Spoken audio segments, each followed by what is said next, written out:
P is equal to V square by R, and the question is electric power P is related to the voltage V and resistance R by the formula above. If the voltage were halved, how would the electric power would be affected? Option A, the electric power would be 4 times greater, the electric power would be 2 times greater, the electric power would be halved, and electric power would be quarter of what it was. So it is not only an important problem in math, but also these kind of problems were even asked in the physics also. So in CBSE board it was asked in 2023 examinations. So here he is asking, he has given the relation P is equal to V square by R. So where P is power and V is voltage or potential difference and R is resistance. Now if the voltage were halved, see the second line, if the voltage were halved, how would the electric power be affected? So will it be halved or will it be increased like that? Okay, so let me clear you with this equation. So P is equal to V square by R. That means I can say that P is directly proportional to V square and P is inversely proportional to R. So we know the meaning of direct proportion and inverse proportion. Direct proportion means if quantity A increases, then quantity B also increases, and if quantity B decreases, quantity A also decreases. So this kind of relation direct is known as direct proportion. And if one quantity increases and if other quantity decreases, so if one increases, other will decrease. So this kind of relation is known as inverse proportion. Now P is inversely proportional to resistance, but in the question there is no information about resistance, so we'll simply ignore it. Okay, now we'll talk about P and V. So from the equation it is very clear that P is directly proportional to V square. That means if V square is increased, P will also be increased. So then we can eliminate two options simply. That means here the voltage is halved, then power will also be reduced. We don't know whether it will be halved or something else because it is proportional to V square. So voltage is halved means power will also be reduced. We are reducing voltage, so power will be also be reducing. So that means we can eliminate option A, we can eliminate option B, and we have to see what is correct answer in between C and D. Okay, now P is directly proportional to V square means, that means P1 by P2 is equal to V1 by V2 whole square. Direct proportion means A1 by A2. If A is directly proportional to B, A1 by A2 is equal to B1 by B2. And if A is inversely proportional to B, A1 by A2 is equal to B2 by B1. So these two formulas are very handy if you want to do mathematical problems like this. Now since P is directly proportional to V square, P1 by P2 is equal to V1 by V2 whole square, and we don't know what is P1 and we don't know what is P2, we don't know what is V1 and we don't know what is P2. But to make the problem very easy, we can assume the initial values as some 1. So let P1 be 1 and we have to find P2. Let V1 be 1 and V2 is halved. That means it will become 1 by 2. Read the sentence. If second sentence in the question, if the voltage were halved, how would the electric power be affected? Okay. So let me join.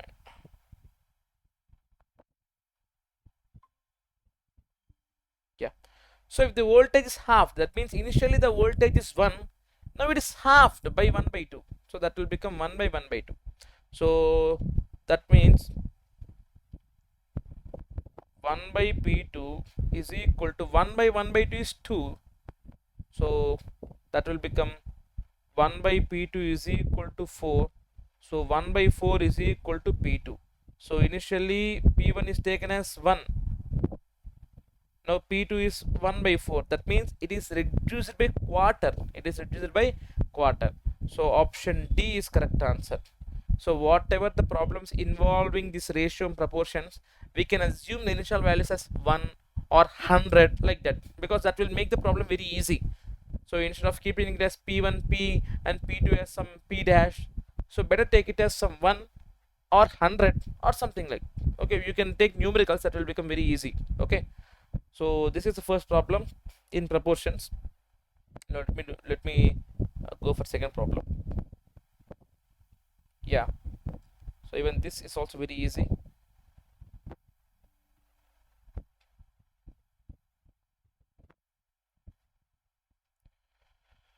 Right,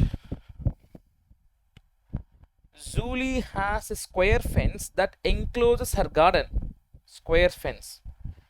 She decides to expand her garden by making each side of the fence 10% longer. After this expansion, the area of Julie's garden will have increased by very, I mean, what percent? Well, it's pretty straightforward question. Now, since the shape of the garden or the shape of the fence is in the form of a square, so let the side be 1 or 1 meter or 1 feet, whatever it may be. So since square, it is mentioned in a square, so all sides will be same. So 1 meter, 1 meter, 1 meter, 1 meter. Now initial area will be 1 into 1, because we know the area of square is given as side into side or side square, so it will become 1 square as 1. Now what he is doing, what she is doing, she decides to expand her garden by making each side of the fence 10% longer. So 10% of 1 is 1.1, 0.1. So to make the calculation pretty easy, I'll just I'll not take this as 1, I'll take it as some 100. I'll take it as some 100. Okay, so let the initial sides be 100. Now each side we are increasing by 10%. Each side we are increasing by 10%. So initial area will be 100 square, that means 10,000. Now each side we are increasing by 10%.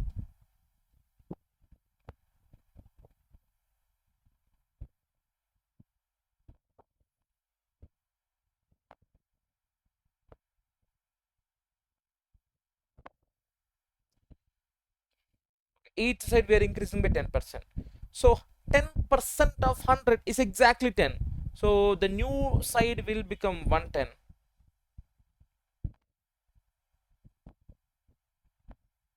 Now the new area will be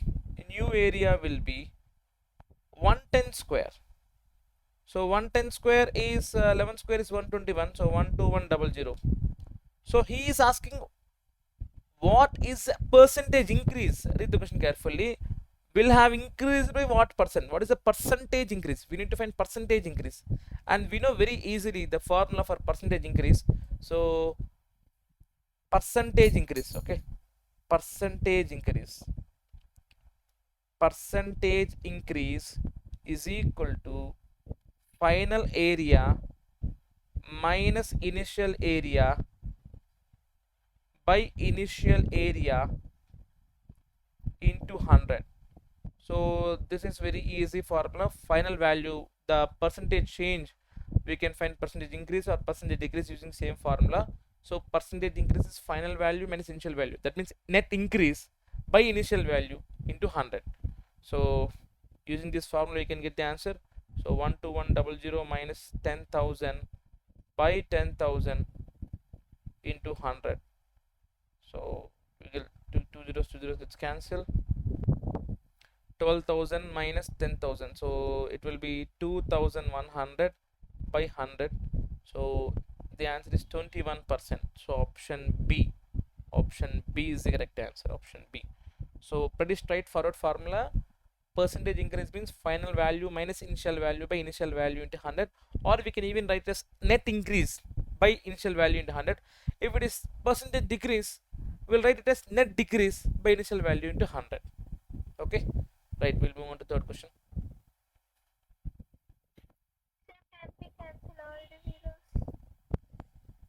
Yeah, we have cancelled all the zeros right here. See,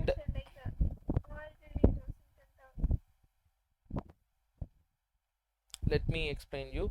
So here the calculation is 12,100 minus 10,000 by 10,000 into 100. So we cannot cancel like this. Okay, So we can cancel by doing this value, or we can cancel this two, because they are under multiplication and division.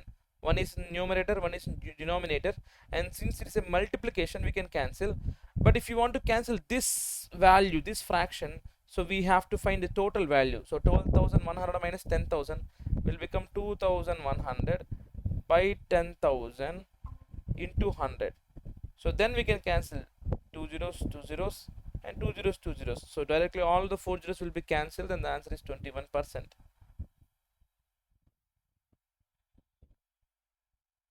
Okay, yeah, like this calculation you can do. Okay, there is nothing wrong in the way of your doing. So anyway you can do. So I can directly find the subtraction, and I can cancel with the numerator denominator, or I can directly cancel this 100 with the 10,000. So then I can do the rest of the thing. It's up to you. You can do it anything.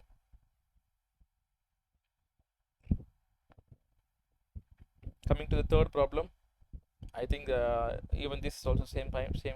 We can do it easily. Right. Okay. A right circular cone has a base of radius r and a height of h. If radius is decreased by 20% and height is increased by 10%, which of the following resulting percent change in the volume? Same. He's asking the percentage increase or percentage decrease. We need to find percentage increase or percentage decrease. But let me clarify you about the volume of cone. The volume of cone is given by the formula V is equal to 1 by 3 pi r square h. 1 by 3 pi r square h. And cone is of the form like this.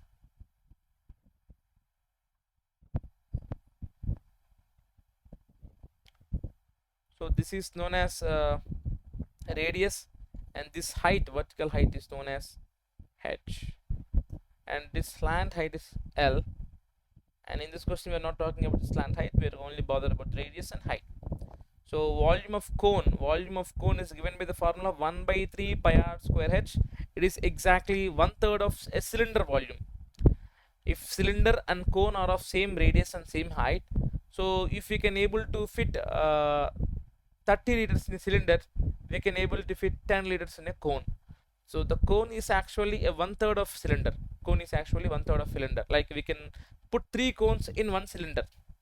So we can put 3 cones in one cylinder. Okay, so it's like that. So the volume of cone is given by 1 by 3 pi r square h. Right, okay. A right circular cone has a base radius of r and a height of h. Okay, if the radius is decreased by 20% and height is increased by 10%. Now again I'm telling you, to solve it, to simplify it very easy, we'll assume the initial values as some numbers and we'll get the final values. Okay, let the initial radius be some 10 and the initial height be some 10. Initial radius 10, initial height be 10. Forget about centimeter, meter, whatever it may be. These are the initial values, and he is telling that the radius is decreased by 20%. 20% of 10 is 2, right? 20% of 10 is 2. We can find that, right? 20% means 20% of 10 means 20 by 100 into 10. So 2 zeros gets cancelled. So 20% of 100 means 2. So it is decreased by 2 units. So the final radius will become 8. And height is increased by 10%. Height is increased by 10%. So 10% of 10 means 1. So height value will become 11. Height value will become 11. So radius is 10. Initial value radius is 10, height is 10, and final values are radius is 8 and height is 11. Now we need to find what is increase in volume, percentage increase in volume. Now percentage increase or decrease in volume we will find. Percentage increase or decrease we will find. Will become final value minus initial value by initial value, right? For that thing we need to find the initial volume of cone and final volume of cone. Initial volume of cone is given by Vi is equal to 1 by 3 pi r square h.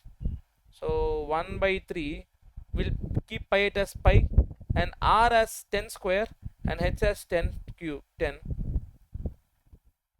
So the initial volume will become 1 by 3 into pi into 10 cube. So this is initial volume. and final value will become same 1 by 3 into pi into r square, 8 square into height is 11. So Vf is equal to 1 by 3 into pi into 8 square into 11. So we need to find the net increase or decrease percentage. Okay, so this will become 1000 pi by 3, and here it will become 8 square 64. So 64 into 11, 640. 64 into 10 is 640. 64 into 11 is 704. So 704 pi by 3. So clearly it is decreasing, so we need to apply the percentage decrease formula. We need to apply the percentage decrease formula. So percentage decrease is equal to initial value minus final value by initial value into 100. Okay, I'll write it neatly here.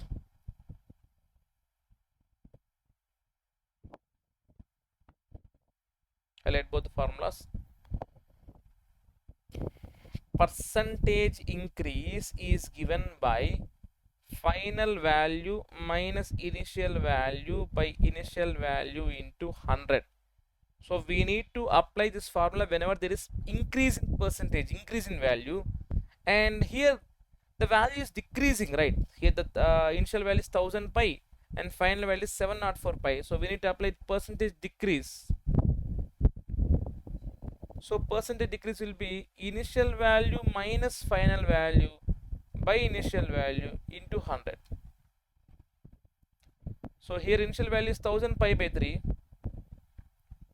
minus final value is 704 pi by 3 by 7, the initial value is 1000 pi by 3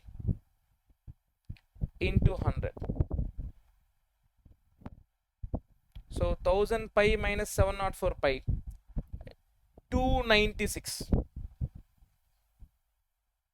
by 3 by 1000 pi by 3. We can cancel this pi by 3 into 100. So 2 zeros we can cancel. So the final answer is 296 by 10 percentage, which is approximately 29.6 or 30 percentage. So you can do these calculations very easily, and this is only possible like when you take some initial values. Okay, otherwise it will be very difficult. We should take initial values r and final values some 0.8 r. Will become very complex. So to make any problem from percentages topic, ratios topic, proportions topic, initial values we can assume anything like round figures 10, 100, 1000. Then the final values can be easily obtained, then you can do the problem. So remember it carefully when you are doing this kind of problems from these topics. So better assume some initial values as some round figures, and that will make you the problem very easy. So for this question, option is 29.6 percentage. Right, we'll move on to fourth question.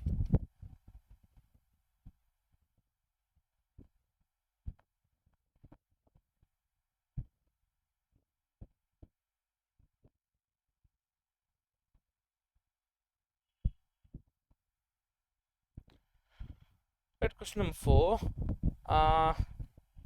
The diagram is of actually trapezium. The area of trapezoid above can be found using the formula half into b1 plus b2 into height. We have studied this formula in grade 8 or grade 9. So it's actually half of sum of two parallel sides into the height. Half of sum of two parallel sides into height. So we have studied this formula, right? Half into b1 plus b2 into height. If lengths bc and ad, if length bc and AD, if length BC and AD are halved, so this will become B1 by 2 and this will become B2 by 2. How would the area of trapezoid change? Again, don't replace this B1 as B1 by 2, B2 by 2. Better take some initial values, so that will become very easy for you. Okay.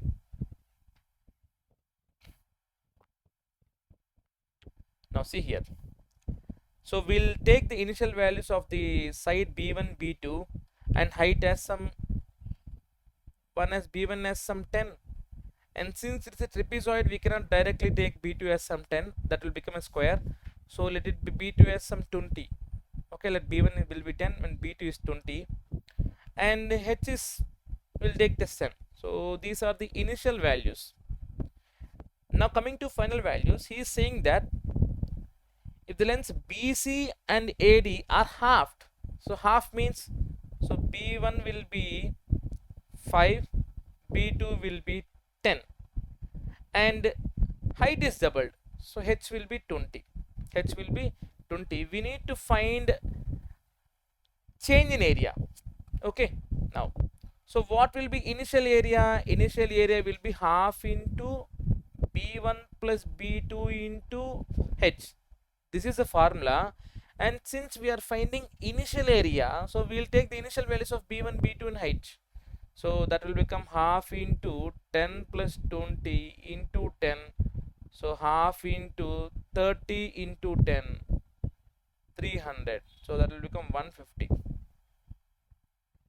And final values, so area final is equal to half into b1 plus b2 into height.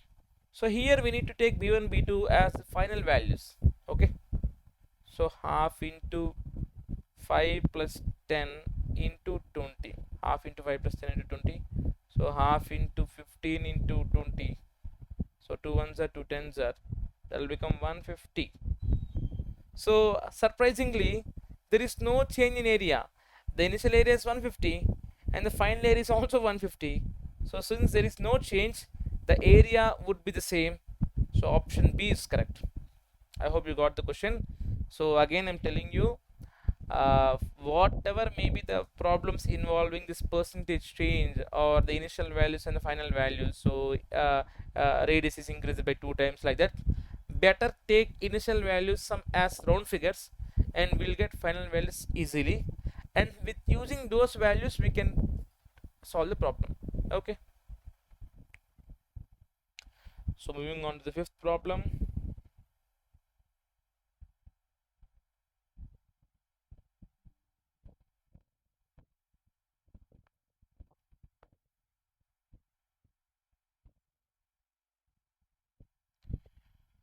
Right, okay. Kelvin has a sphere that is 4 times bigger than the one Kevin has in terms of volume. The radius of Kelvin's sphere is how many times greater in length of radius of Kevin's sphere? So read the question carefully. Pause the video, read the question. So Kelvin has a sphere that is 4 times bigger than the one Kevin has in terms of volume. So he is actually talking about volume. The radius of Kelvin's sphere is how many times greater in length than the radius of Kevin's sphere? So let it be Kelvin's sphere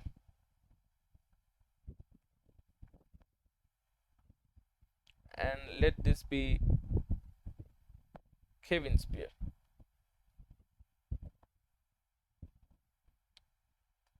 So we were not given the data about radius. In fact, we were given the data about volume. So Kelvin's sphere is 4 times the volume of the Kevin sphere. That means, for example, if volume of Kevin sphere is 100, then volume of Kelvin sphere will be 400. Okay, if the volume of Kevin's sphere is 100, the volume of Kelvin sphere is 400. No, I'm not taking the value as 100. It is not given in the question, but for reference I'm telling, if the volume of Kevin sphere is 100, then volume of Kelvin sphere will be 400. That means Kelvin's sphere is 4 times bigger in volume than Kevin's sphere, and we need to find how much is the change in radius. Okay, definitely more volume will be because of more radius, small volume will be because of small radius, and we need to find what is the percentage increase of Kelvin spheres in terms of radius than compared to Kevin sphere. Okay, so given that volume of Kelvin's sphere is 4 times bigger than Kevin's sphere, so volume of Kelvin's sphere is 4 times bigger than Kevin's sphere. So We need to find radius, right? Yeah. That means volume of, we can do it like this: volume of Kelvin sphere by volume of Kelvin sphere is equal to 400 by 100. That is equal to 4, right? Since volume of Kelvin is more when compared to volume of Kelvin, so volume of Kelvin by volume of Kelvin is equal to 4. From this we can find the answer. Now, what is volume of sphere formula? The volume of sphere is given by, remember this formula, 4 by 3 pi r cube. 4 by 3 pi r cube. So 4 by 3 pi into radius of Kelvin sphere by 4 by 3 pi radius of Kelvin sphere is equal to 4. So 4 by 3 pi, 4 by 3 pi gets cancelled. So that will give us radius of Kelvin sphere, radius of Kelvin sphere by radius of Kelvin sphere whole cube is equal to 4. Now, so radius of Kelvin sphere by radius of Kelvin sphere is equal to 4 power 1 by 3. So to compensate this cube, we need to take cubic root on both sides. So if this cube is sent to that side, it will become cubic root. Now what is actually 4 1 by 3? It's cubed root of 4. I think approximately some 1.1 something like that we'll get. So let me do it here. 4 power 1 by 3. 4 power 1 by 3. It's actually 1.33. Okay. So let me check here. 1.33 into 1.333 into 1.333. Now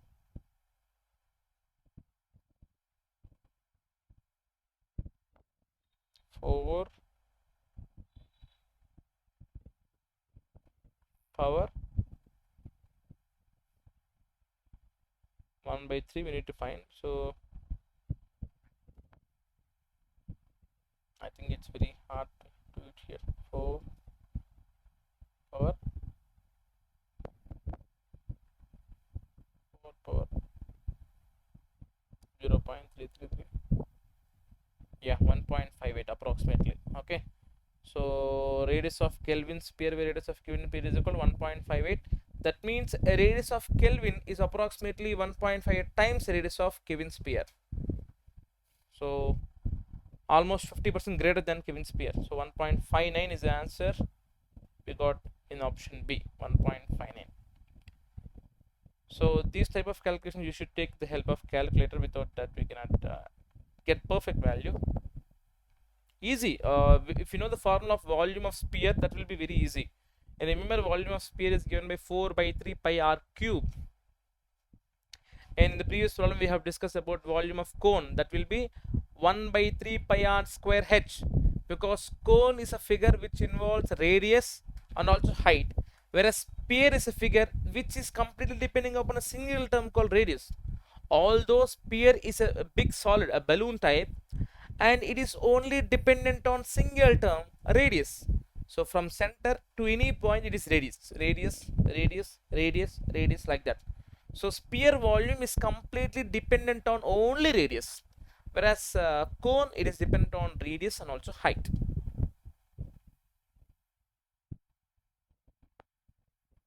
So sixth problem, we got a right angle triangle here. Let me see how we'll do it.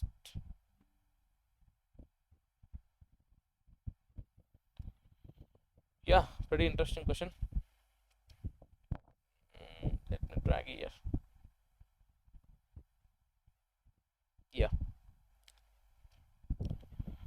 Yeah, it is a right angle triangle, but that to right angle isosceles, because he did 45, it is 45, so that will be s root 2. We know that thing. In the triangle above, the lengths of sides relate to one another as shown. Okay, if a new triangle is created by decreasing such that the area of new triangle is 64% of the original area, S must have been, Okay, read the question. Let me explain you in a very simple manner, but read the question. Take your time, pause the video, read the question.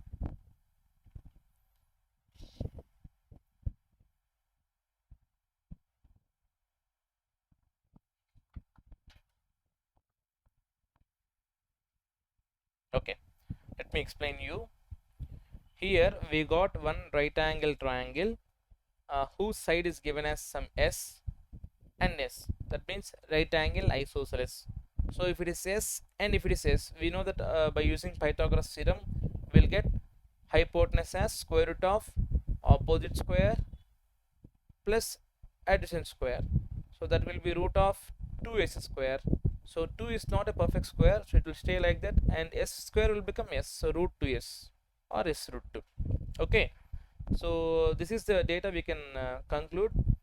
And he is asking that if a new triangle is created by decreasing s such that the area of new triangle is 64% of the original area, s must have been decreased by what percent? That means, so here we got a new triangle, I mean we got some old triangle, let me term it as some old triangle, and we got some new triangle.